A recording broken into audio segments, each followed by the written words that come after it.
இந்த ஆரம்பிச்சுட்டாங்கல்ல அடுத்த நாடகத்தை. அது எப்படி திமுகவினர் பொதுமக்கள் வந்து தண்ணி வசதி இல்ல, கரண்ட் கட் ஆகுதுன்னு சொல்லிட்டு போராட்டம் பண்றாங்கன்ட்டு நியூஸ்ல சொல்லிருக்காங்க.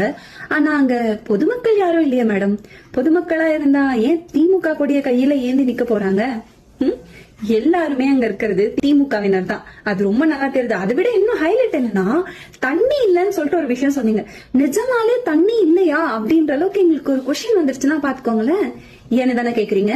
ஏன்னா அவங்க கையில வச்சிட்டு இருக்காங்க பாருங்க குடம், அது எல்லாமே கடையில இருந்து டைரக்டா வாங்கிட்டு வந்து கையில வச்சிட்டு இருக்காங்க. அவங்க வீட்டுல இருந்து எடுத்துட்டு வரல. ஏன்னா நல்லா தெரியுது, புத்தம் புதுசா வாங்கிட்டு வந்து அழகா கையில வச்சிட்டு இருக்காங்க. இப்பதான் 200 ரூபாயோட சேர்த்து இந்த மாதிரி போராட்டம் பண்ணா குடமும் ஃப்ரீயா கொடுக்குறீங்க போல இருக்கே. நாடகம் பண்ணணும்னு முடிவு பண்ணிட்டீங்க, என்ன பண்றது? நிஜமாலே குடிநீருக்கும் பவர் கட்டும் பிரச்சனை இருக்குன்னா அதுக்கான சொல்யூஷன் கேட்டு மக்கள் வந்து நியாயமான முறையில போய் அதுக்கான எம்எல்ஏவோ இல்ல அதுக்கான உரிய ஆபீசரையோ பாப்பாங்க.